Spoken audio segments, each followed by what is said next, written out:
সর্বপ্রথম ধন্যবাদ জানাই মহান ঈশ্বরকে, যে আজকের এই সুন্দর সহভাগিতা প্রভু দিলেন এভরিডে প্রেয়ার গ্রুপের মাধ্যমে। যদিও বা এটি আমার দ্বিতীয় সময়, মানে দ্বিতীয়বার আমি এভরিডে প্রেয়ার গ্রুপের মধ্য দিয়ে প্রভুর বাক্য শেয়ার করতে চলেছি। আর ধন্যবাদ করি এভরিডে প্রেয়ার গ্রুপের সকল অর্গানাইজার যারা রয়েছেন, তাদের সকলকে আমি ধন্যবাদ জানাই কৃতজ্ঞ চিত্তে।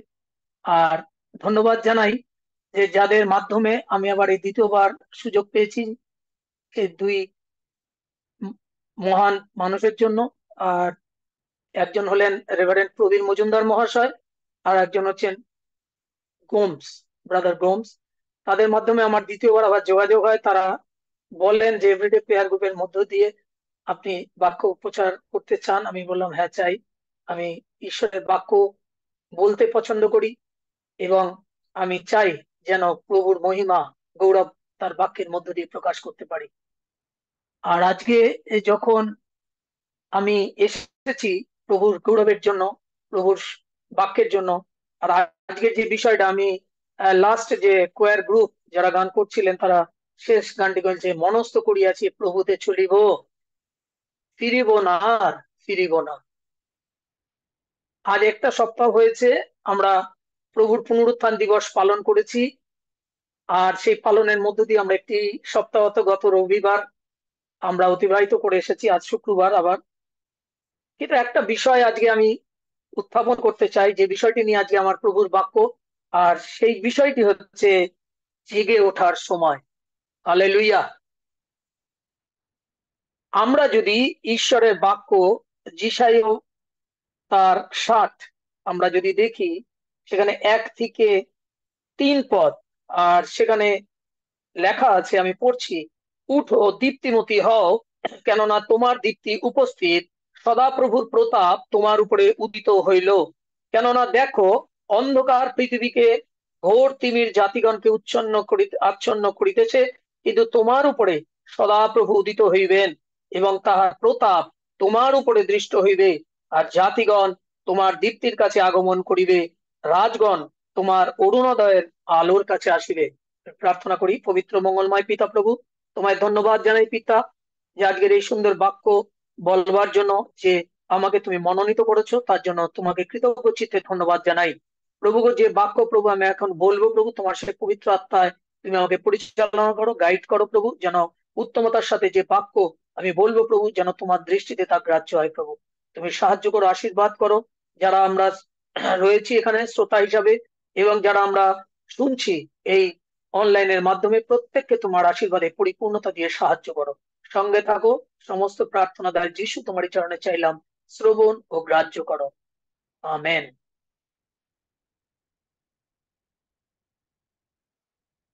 এই সকালে আমার জীবনে আজ দীর্ঘ বছর একটা সময় সকালবেলা আমাকে উঠতে হয়। এই অভ্যাসটা আমার বলতে গেলে যখন আমি একদম প্রাইমারি সেকশন স্কুলে পড়ি, তখন থেকে এই অভ্যাসটা আমার চালু হয়ে গেছিল।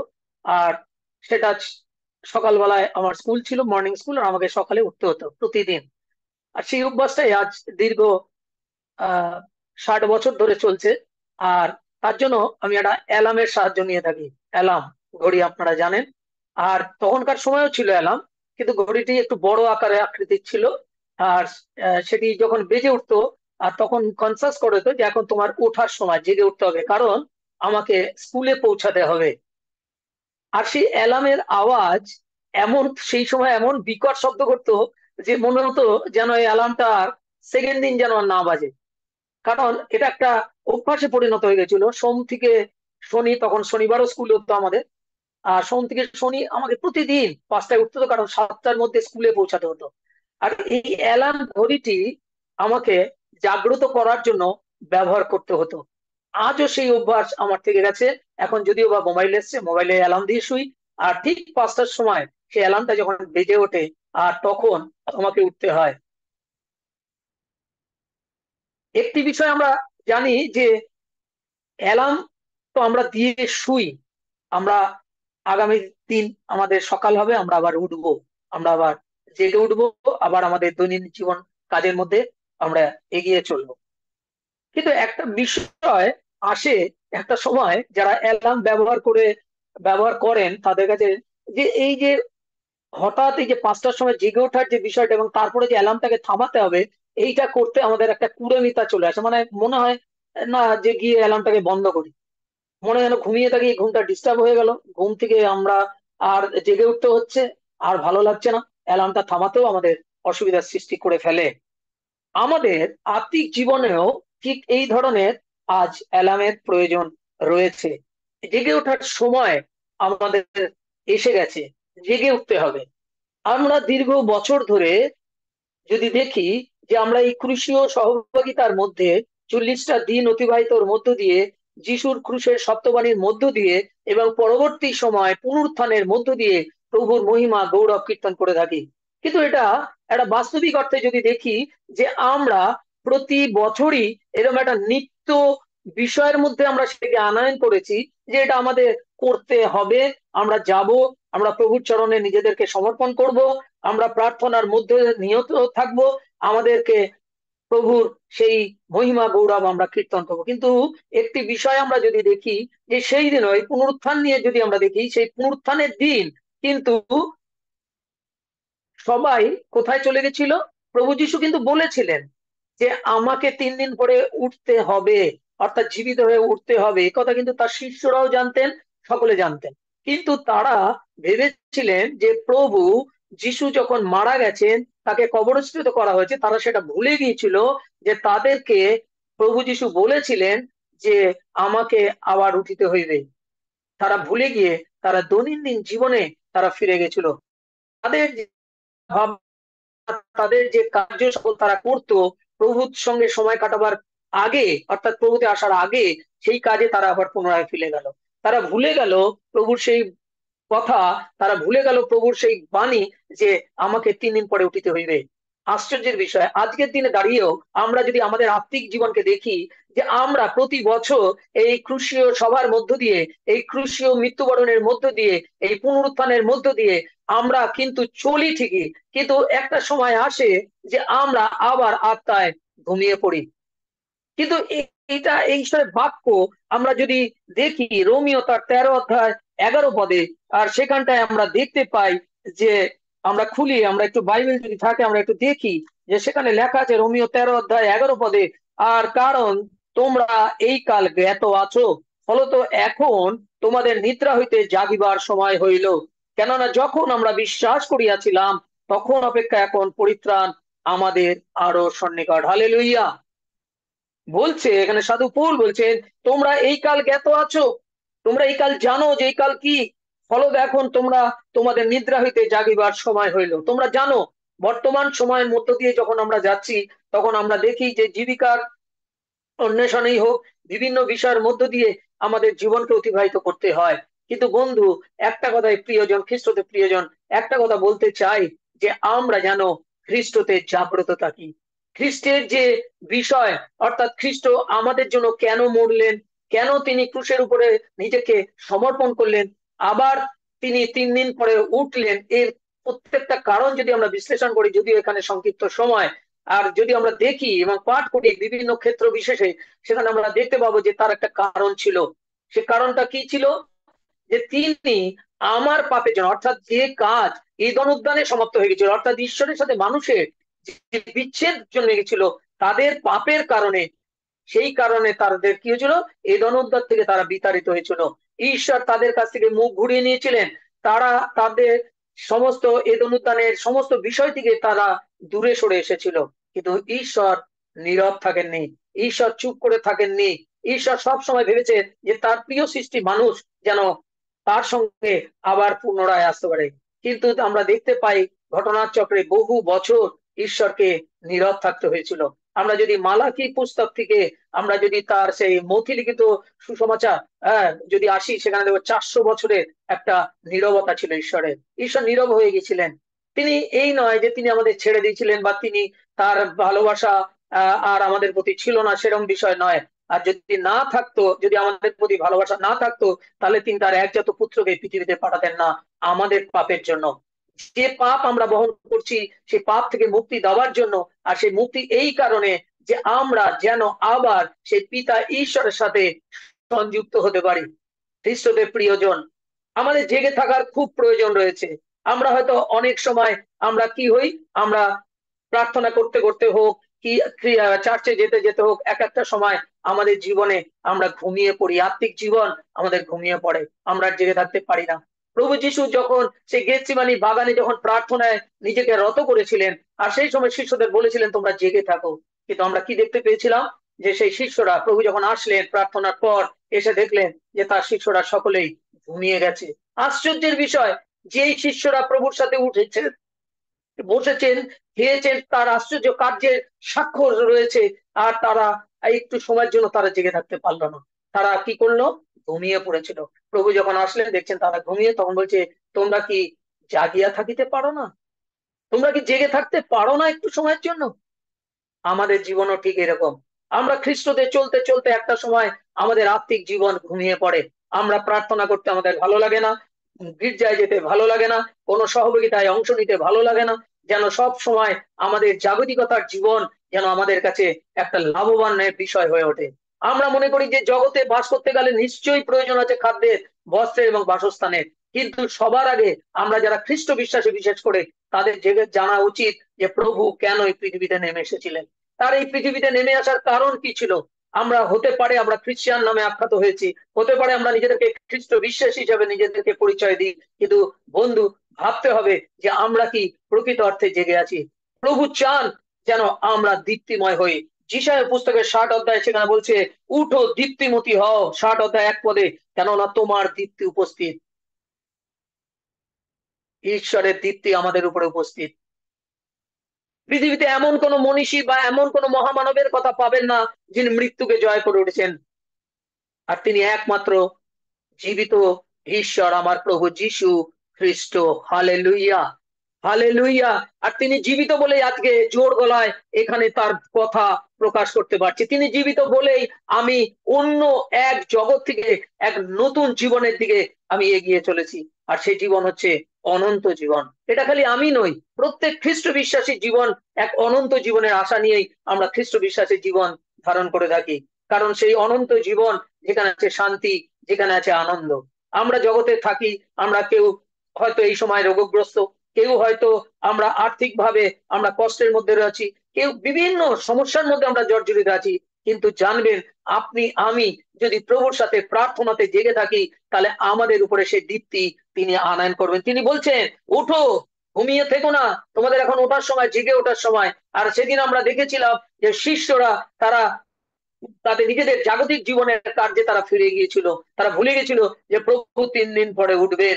কিন্তু একজন মহিলা, আমরা জানি প্রত্যেক সে মরিয়ম, সে ছুটে গিয়েছিল সেখানে, আর সে সারা রাত ঘুমাতে পারেনি। তিনি জেগেছিলেন, কেন জেগেছিলেন? কারণ প্রভুর সেই কথা তার মনে ছিল যে প্রভু বলেছেন যে তিনি উঠবেন।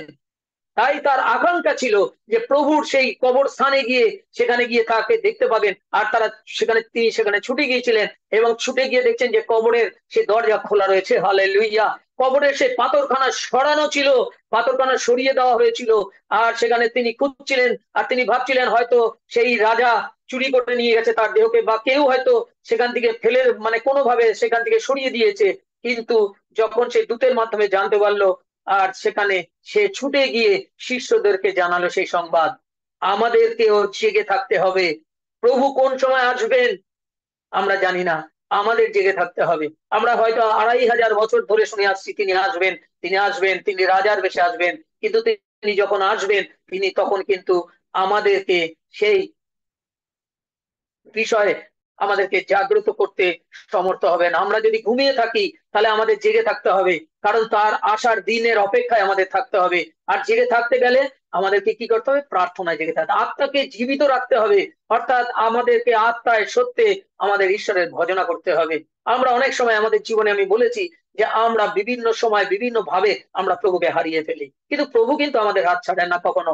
আমরা অনেক সময় প্রভুর হাত ছেড়ে দিই, ভাবি যে না এখন সময় নেই, তোমাকে আর আরাধনা করার সময় আমার এখন নেই, আমি এখন চলছি আমার জীবনের জাগতিকতার বিষয়ের মধ্য দিয়ে, সুতরাং এখন তোমার কাছে হাঁটু গড়ানোর সময় আমার নেই। কিন্তু প্রভু কিন্তু আমাদের হাত ছাড়েন না, কারণ তিনি ইম্মানুয়েল। তিনি বলে আমাদের শহীদ ঈশ্বর। ইম্মানুয়েল কথার অর্থ আমাদের শহীদ ঈশ্বর। তিনি আমাদের শহীদ ঈশ্বর, খালি এই সময়ের মধ্যে দিয়ে নয়, আমাদের যতদিন তিনি আমাদের বাঁচিয়ে রাখবার প্রতিজ্ঞাবদ্ধ রয়েছে, যতদিন আমরা এই পৃথিবীতে বেঁচে থাকবো, ততদিন তিনি আমার সহিত থাকবেন, তিনি আমার সহিত আমাদের সঙ্গে চলবেন। আমরা শুতে যাই কি, আমরা কাজে থাকি কি, আমরা বিশ্রাম করি কি, বিভিন্ন বিষয়ের মধ্যে যাই না কেন, তিনি সব সময় আমাদের দিকে সজাগ দৃষ্টি রয়েছে। জগতের পিতা যেমন সন্তানদের দিকে সদা জাগ্রত থাকেন, জগতের পিতা যেমন জানেন যে তার সন্তানদের অভাব রয়েছে কি, কি অনটন রয়েছে, কি সমস্যা রয়েছে, সবকিছু যেমন জগতের পিতা জানেন, যিনি জগতের পিতারও মহান, সেই মহান ঈশ্বর তিনি জানেন যে তার সন্তানদের কি প্রয়োজন আছে। আজ থেকে প্রায় 29 বছর আগে আমি খ্রিস্টকে গ্রহণ করেছিলাম। আর খ্রিস্টকে গ্রহণ করার ফলে কি হয়েছিল, আমার জীবনে এক অন্ধকার জগৎ নেমে এসেছিল। আমার কাছে এমন কোনো বিষয় ছিল না যে আমি দিশাহারা হয়ে পড়েছিলাম, যে আমার কাছে আর কিছু নেই, আমি কি করবো এখন, কোথায় যাব। আমার পরিবার সম্পূর্ণরূপে আমাকে ত্যাগ করেছিল, কারণ আমি একটি ব্রাহ্মণ পরিবার থেকে বিলং করতাম। আর তারা আমাকে সেখান থেকে বিতাড়িত করলেও আমার প্রভু যীশু খ্রিস্ট আজ পর্যন্ত আমাকে তার দক্ষিণ হস্তের দ্বারা ধরে রেখেছেন। হালেলুইয়া।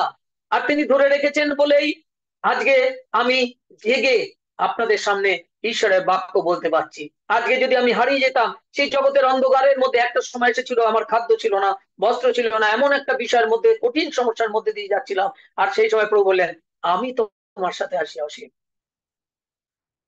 আমাদের জীবনে বিশ্বাস থাকতে হবে। উঠো দীপ্তিমতী হও, কেননা তোমার দীপ্তি উপস্থিত, সদা প্রভুর প্রতাপ তোমার উপরে উদিত হইল। কেন দেখো, অন্ধকার পৃথিবীকে ঘোর তিমির জাতিগণকে আচ্ছন্ন করিতেছে, কিন্তু তোমার উপরে সদা প্রভু উদিত হইবেন। তিনি প্রতিজ্ঞাত ঈশ্বর, তিনি যা বলেন তা করেন। আমরা মানুষ, আমরা অনেক কিছু প্রতিজ্ঞা করি আমাদের জীবনে, বন্ধু বান্ধব হোক, আত্মীয় পরিজন হোক, কিন্তু আমরা সেই প্রতিজ্ঞা রক্ষা করতে পারি না। কিন্তু প্রভু যিশু প্রতিজ্ঞাবদ্ধ ঈশ্বর, তিনি প্রতিজ্ঞা করেছেন, যুগান্ত পর্যন্ত আমি তোমার সঙ্গে সঙ্গে থাকবো। আর সেখানে আমরা দেখতে পাই যে সেখানে সেই ঈশ্বরের বাক্যের মধ্য দিয়ে 60 অধ্যায় 1 থেকে 2 পদ বলছে, অন্ধকার পৃথিবীকে ঘোর তিমির জাতিগণকে আচ্ছন্ন করে দিচ্ছে, কিন্তু তোমার উপরে সদা প্রবুদিত হইবেন এবং তাহার প্রতাপ তোমার উপরে দৃষ্টি হবে। হালেলুইয়া। আমাদের জেগে থাকতে হবে। আমরা 10 কুমারীর গল্প জানি, সেখানে 5 জন বুদ্ধিমান ছিল আর 5 জন অজ্ঞানও ছিল। তারা কি করেছিল? তারা ঘুমিয়ে পড়েছিল। তাদের হাতে প্রদীপ থাকা সত্ত্বেও তারা ঘুমিয়ে পড়েছিল, কিন্তু তাদের কাছে যথাসাধ্য তৈল তেল ছিল না। আর বুদ্ধিমান যারা, তারা সেই সময়ের অপেক্ষা করছিল কখন প্রভু আসবেন। তারা জেগেছিল, সারা রাত তারা জেগেছিল। যখন প্রভু আসলেন, তখন ওই 5 জনকে সংগ্রহ করলেন, আর করে তিনি তাদের সঙ্গে গেলেন। আর 5 জন দরজায় কড়া নাড়ছে দরজা খোলার জন্য। প্রভু বলছে, আমি তোমাদেরকে চিনি না। একটা সময় আসবে, অনেকে বলে, হ্যাঁ, ঈশ্বরকে ডাকার সময় কখন? না, যখন তুমি বৃদ্ধ হবে তখন স্মরণ করবে। কিন্তু ঈশ্বরের বাক্য আমাদের শিক্ষা দেয় যে তোমার যৌবন কালকে বিনষ্ট হইতে দিও না। আর এই সময় হচ্ছে, যৌবন কালই হচ্ছে ঈশ্বরের প্রতি বিশ্বস্ততার সাথে এগিয়ে চলা। আমরা যদি জেগে না থাকি, আমাদের জীবনে যদি জাগ্রতর বিষয়টি না থাকে, তবে আমাদের খ্রিস্টান জীবন বৃথা। আমাদের উদ্দেশ্যের জন্য জাগ্রত হতে হবে। আমরা যদি ইফিসীয় তার 5 অধ্যায় 14 থেকে 17 পদ দেখি, সেখানে দেখতে পাই আত্মার অনুপ্রেরণায় পল সেই কথাটাই বলছেন, মনে করিয়ে দিচ্ছেন 60 অধ্যায় 1 পদ। আর সেটা অনেকের কাছে হয়তো মনে হতে পারে যে সেটি ইস্টার বিষয়ক কথা, কিন্তু তা নয়। আর সেই বিষয়ে আমরা যদি দেখি ইফিসীয় তার 5 অধ্যায় 14 থেকে 17, ইফিসীয় তার 5 অধ্যায় 14 থেকে 17 পদ।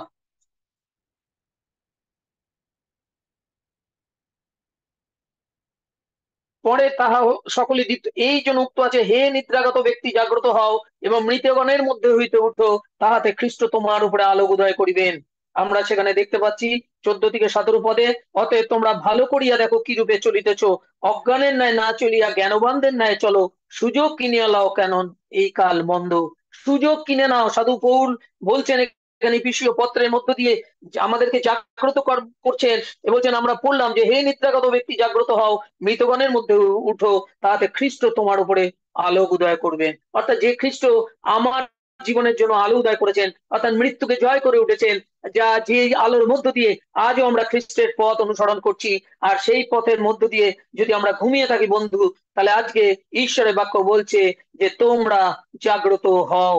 আর 16 পদের সুযোগ কিনিয়া লাও, কেন এই কাল মন্দ। সময় বড় খারাপ চলছে। বর্তমান সময়ের যে মধ্যে দিয়ে যাচ্ছি, চারিদিকে যদি আমরা তাকাই, আমরা সকলেই আমরা জ্ঞানী, আমাদের জ্ঞান আছে, ঈশ্বর সেই জ্ঞান দিয়েছেন। আমরা জানি যে আমরা কি জগতের মধ্য দিয়ে বিচরণ করছি। তাই বলছে সুযোগ কিনে নাও, কেননা এই কাল মন্দ। আমাদের সময় থাকে না, কিন্তু যখন সেই সুযোগ এসছে, সেই সুযোগ যেন আমরা কিনে নিতে পারি। সেই সুযোগ হচ্ছে ঈশ্বরের সান্নিধ্যে থাকা, সেই সুযোগ হচ্ছে ঈশ্বরের কাছে প্রার্থনা নিজেকে নত করা, সেই সুযোগ হচ্ছে ঈশ্বরের বাক্য ধ্যান করা। আর সেগুলো যদি আমরা প্রতিদিন প্রতিনিয়ত করতে পারি, তাহলে ঈশ্বরের সেই আলো অর্থাৎ সেই দীপ্তি আমাদের উপর উদয় হবে। এই কারণে নির্বোধ হইও না বলছে, কিন্তু প্রভুর ইচ্ছা কি তাহা বুঝো। ঈশ্বরের ইচ্ছা কি, প্রভুর ইচ্ছা কি জানো। হ্যাঁ। আর 17 পদে বলছে তার ইচ্ছা আমাদের জানতে হবে। ঈশ্বরের ইচ্ছা যে আমাদের জীবনের জন্য কি, সেটা আমাদেরকে জানতে হবে। তার জন্য আমাদেরকে কি করতে হবে? জেগে থাকতে হবে। আমরা যদি নির্বোধের মতন হয়ে যাই, আমরা যদি না বুঝতে পারি, খালি আমাদের সেই ক্রুশীয় সহভাগিতা, সেই 40 দিনের প্রার্থনা সভা, আর সেই ক্রুশীয় সপ্তবাণী আর পুনরুত্থানের মধ্য দিয়ে যদি আমাদের খ্রিস্টীয় জীবন শেষ হয়ে যায়, তাহলে প্রভু কেন আসলেন, কেন তিনি ক্রুশের উপরে মৃত্যু বরণ করলেন, বা কেনই বা তিনি কবর থেকে 3 দিন পরে উঠলেন, সেই কারণ তাহলে আমরা পরিষ্কার ভাবে আমাদের কাছে স্বচ্ছ হয়ে যাবে। আমাদের জন্য যা কাজ করলেন আমাদের জন্য। আজকে যদি তিনি না উঠতেন, তাহলে এখানে আপনি আমি বসে আমি ঈশ্বরের বাক্য শুনতে পেতাম না, আমরা তার আরাধনাও করতাম না, অন্যান্য গুরুদেবদের মতন হয়ে যেত। হ্যাঁ। কিন্তু আমরা বিশ্বাস করেছি সেই মৃত্যুঞ্জয় খ্রিস্টকে, যিনি মৃত্যুকে, যার মৃত্যুর ভুল কোথায়? পাপে। সুতরাং পাপ থেকে আমাদের মন পরিবর্তন করতে হবে। আমরা অনেক সময় কি করি? আমরা আবার যে জগতে ছিলাম, সেই জগতে, সেই পাপের জগতে আমরা আবার ফিরে যাই। কিন্তু না বন্ধু, ফিরে যাওয়ার আর প্রশ্ন নেই। কারণ যখন সম্মুখ পানে আমরা ক্রুশকে রেখেছি, তখন আমরা সম্মুখ পানে ধাবিত হই। পিছন ফিরে আমরা যেন আর না তাকাই। আর তার জন্য প্রয়োজন আছে আমাদেরকে জাগ্রত হওয়ার, জেগে থাকতে হবে আমাদেরকে। আর আমাদের একটি সেই বড় সুযোগ হচ্ছে 2 করিন্থীয়, আমরা যদি 5 অধ্যায় 20 পদে দেখি, 2 করিন্থীয় 5 অধ্যায় পদ, সেখানে দেখতে পাই যে সেই সুযোগ আমাদের কাছে আছে। আর 2 করিন্থীয় 5:20, সেখানে বলছে অতএব খ্রিস্টের পক্ষেই আমরা রাজদূতের কর্ম করিতেছি, ঈশ্বর যেন আমাদের দ্বারা নিবেদন করিতেছেন, আমরা খ্রিস্টের পক্ষেই বিনতি করিতেছি, তোমরা ঈশ্বরের সহিত সম্মিলিত হও। হালেলুইয়া। অতএব আমরা যারা জেগে আছি, আমরা সকলেই বিশ্বাস করি আমরা জেগে আছি। তাহলে বলছে যে খ্রিস্টের পক্ষে আমরা রাজদূতের কর্ম করিতেছি, ঈশ্বর যেন আমাদের দ্বারা নিবেদন করিতেছেন, আমরা খ্রিস্টের পক্ষেই বিনতি করিতেছি, তোমরা ঈশ্বরের সহিত সম্মিলিত হও। সাধু পৌল বলছে তোমরা ঈশ্বরের সাথে সম্মিলিত থাকো। আর যখন আমরা সংযুক্ত থাকবো, তখন কোনো বিপদ, কোনো সংকট, কোনো রোগ, কোনো কিছু আমাদেরকে স্পর্শ করতে পারবে না। আর তার জন্য প্রয়োজন বিশ্বাসে স্থির থাকা। আপনাকে বিশ্বাস করতে হবে যে প্রভু পারেন। আমাদেরকে বিশ্বাস করতে হবে যে মৃত্যু প্রভু মৃত্যুকে জয় করে উঠেছেন, তার পক্ষে সবকিছু করা সম্ভব। কারণ পাপ হচ্ছে মৃত্যু আনয়ন করে, আর এই মৃত্যুকে তিনি জয় করলেন, পাপকে পদতলে দলিত করে, শয়তানের সমস্ত কার্যক্রমকে পদতলে দলিত করে তিনি মৃত্যুঞ্জয়ী খ্রিস্ট হলেন। আর আমরা সেই খ্রিস্টের আরাধনা করছি। যদি আমরা বিশ্বাসে চলছি, যদি আমরা জেগে আছি বন্ধু, তাহলে আজকে এই বাক্যের মধ্যে দিয়ে ঈশ্বর বলতে চাচ্ছেন যে তোমরা আর ঘুমিয়ে পড়ো না। এই 10 কুমারীর মতন যেন আমরা ঘুমিয়ে না পড়ি, সেই 5 কুমারীর মতন যেন আমরা ঘুমিয়ে না থাকি। আমরা যেন মনে করি ও দেরি আছে, প্রভু আসবেন, ও এখনো অনেক দেরি আছে, এখন একটু ঘুমিয়ে নি, এখন একটু আমার জীবনকে একটু দেখে নি, এখন একটু আমার পারিপার্শ্বিক লাভের বিষয়টা দেখে নি। তাহলে জানবেন প্রভু যে সময় আসবেন, চোরের ন্যায় তিনি আসবেন। কখন আসবেন আমরা তা জানি না। আমাদেরকে তার জন্য জেগে থাকার প্রয়োজন রয়েছে, জেগে থাকতে হবে আমাদেরকে। আর জেগে থাকতে গেলে কি প্রয়োজন আছে? নিজেদেরকে প্রস্তুত করা, নিজেদেরকে প্রস্তুত থাকতে হবে। আর যদি আমরা সেই প্রস্তুতি রাখতে পারি আমাদের জীবনে, খ্রিস্ট জীবনে, যে আমরা খ্রিস্টের যখন আসবেন, তার দ্বিতীয় আগমন হবে, তখন আমরা যেন বলতে হবে এই প্রভু, আমি তোমাতে, তোমার গৌরবের জন্য এখনো আমি জাগ্রত আছি। আর আমরা দেখেছিলাম যে সেই বাণীর মধ্য দিয়ে সেই দস্যু, সে বলেছিল যে প্রভু যখন আপনি আসবেন, একটিবার আমাকে স্মরণ করবেন। আশ্চর্যের বিষয়, তার কাছে ছিল না কোনো ব্যাপটিজমের সার্টিফিকেট, তার কাছে ছিল না কোনো থিওলজি সার্টিফিকেট, কিচ্ছু ছিল না, খালি ছিল অনুতাপ। সে অনুতাপ করেছিল। আজ আমাদের অনুতাপ করতে হবে। আমাদের জীবনে আমাদের পাপ স্বীকার করতে হবে। এই নয় যে আমরা ধার্মিক, তিনি আমাদেরকে ধার্মিক গণিত করলেন, আমরা কেউ ধার্মিক নই। আমাদের জীবনে এমন কোনো ভালো বিষয় নেই, আমার জীবনে তো কোনো ভালো বিষয় ছিল না একটা সময় যে তিনি আমাকে ডাকলেন, কিন্তু তিনি ডাকলেন। তিনি সেই মহান ঈশ্বর, তিনি সেই জীবিত ঈশ্বর, তিনি সেই আমার প্রভু, আমার যিশু, আমার খ্রিস্ট, যিনি আমাকে চাইলেন, আমাকে ডাকলেন, আমাকে তিনি বাহু ডোরে জড়ালেন, তিনি আমার বন্ধু হলেন। তাই তো আজ আমি আজও এই 29 বছর ধরে প্রভুর পরিচর্যা কার্যে আমি এখনো রয়েছি আমি। আর বিগত দিনগুলো আমি এইভাবেই প্রভুর সহচর্যে আমি কাটিয়ে যেতে চাই। কারণ জীবন বড় জীবন বড় সংক্ষিপ্ত। সুতরাং এই সংক্ষিপ্ত সময় যখন র- আমাদের জীবনে রয়েছে, তখন আমরা যেন প্রভুতে জাগ্রত থাকি। সেজন্য ঈশ্বরের বাক্য বলছে, উঠো, জাগ্রত হও। এখনই জাগার সময়, আর কত ঘুমিয়ে থাকবে তোমরা? এখনই জেগে ওঠো। আর যখন আমরা জেগে উঠবো, প্রভুর গৌরব হবে। অনেক অনেক আত্মার কাছে যদি আমরা পৌঁছাতে পারি, আমরা যদি প্রভুর খ্রিস্টের সেই সুসমাচারের বাণী নিয়ে যদি বিভিন্ন ক্ষেত্রে আমরা বিচরণ করতে পারি, তাহলে অনেক অনেক আত্মা যারা এখনো হারিয়ে যাচ্ছে পৃথিবীর বুকে, যারা অনেক ভাবে বিনষ্টতা ডিস্ট্রয়ের পথে যাচ্ছে, আমি দেখি চোখের সামনে কত যুবক যুবতী। হ্যাঁ, যখন সুযোগ পাই, ঈশ্বর যখন আমাকে সুযোগ দেন, আমি সেগুলোকে কাজে লাগাই এবং সেগুলোকে ব্যবহার করি বিভিন্ন ক্ষেত্রে। হয়তো কোনো জায়গায় আর্গুমেন্টও হয়, কত জায়গায় কত রকমের আমাকে তুচ্ছ তাচ্ছিল্য করে, কিন্তু আমি প্রভুর কথা বলতে সেখানে ছাড়ি না। অনেক ক্ষেত্রে, অনেক জায়গায় এরকম ঘটনা আমার জীবনে ঘটেছে, কিন্তু আমি প্রভুর কথা বলতে কখনো পিছিয়ে যাই না। কারণ যেই প্রভু আমাকে বাঁচিয়ে রেখেছেন, যে প্রভু আমাকে অনন্ত জীবনে অধিকারী করার অধিকার প্রাপ্ত দিয়েছেন, অনন্ত জীবনের দিকে আমাদেরকে নিয়ে যাবেন, সে অনন্ত জীবনের যেন সাক্ষ্য আমরা বহন করতে পারি। আমাদের জেগে থাকতে হবে। এই পৃথিবীতে খালি আমরা এসেছি খাবো, ঘুমাবো, জীবন ধারণ করব, না, সেগুলো তো প্রয়োজন। জাগতিকতার মধ্যে সেগুলো প্রয়োজন আছে, আমি এটা 100% মানি। কিন্তু আমরা যারা খ্রিস্টকে বিশ্বাসী, যারা খ্রিস্টকে জেনেছি, আমাদেরকে কিন্তু জেগে থাকতে হবে। খালি জগতের অভিলাষার মধ্যে নিজেদের জীবন পরিপূর্ণ করলে হবে না। জগতের মধ্য থেকে তিনি আমাদেরকে কিন্তু চয়ন করেছেন। তিনি আমাদের বেঁচেছেন এই কারণে যেন আমি প্রভু যীশু খ্রিস্টের সাক্ষ্য বহন করতে পারি। আমাদের জীবনে সাক্ষ্যের প্রয়োজন আছে। আমাদের জীবনে সেই আলোর কাছে আমাদের আসতে হবে। প্রতিদিন, প্রতিনিয়ত, প্রতিক্ষণ, প্রতি সময় আমাদের জেগে থাকতে হবে। শয়তান দিয়াবল সে গর্জনকারী সিংহের মতন, সে চাইছে যে আমাদেরকে ছিন্ন ভিন্ন করে দিয়ে খ্রিস্টের পথ থেকে সরিয়ে নিয়ে যাবে। তার অনেক চেষ্টা, সে অনেক চেষ্টা করেছে, আরো বাড়বে। আগামী দিন যত আহ দিন আসবে, শয়তানের সে কার্যক্রম বাড়বে। কিন্তু আমরা যেন সেই শয়তানের কার্যক্রমে আমাদের খ্রিস্টের জীবনকে হারিয়ে না ফেলি। আমরা যেন খ্রিস্টের পথ ধরে চলি। আমরা যেন ক্রুশকে সামনে নিয়ে আমরা এগিয়ে চলতে পারি। আর তখনই আমরা যে জেগে আছি সে কথা প্রভু বুঝতে পারবেন। প্রভু জানতে পারবেন যে আমরা জেগে আছি, আমরা ঘুমিয়ে যাইনি। আর তখন প্রভু আমাদেরকে কি করবেন? সঙ্গে নেবেন। হালেলুয়া।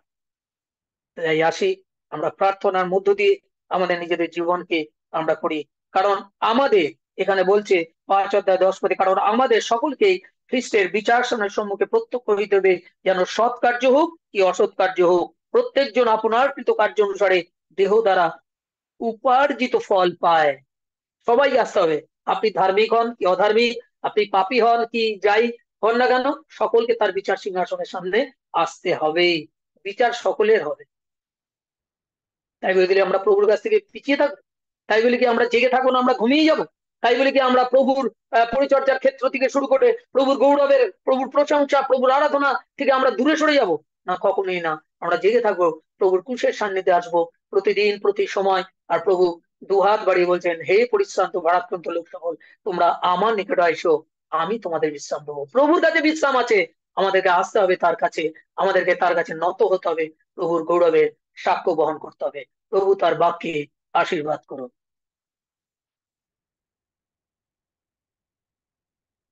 আমেন।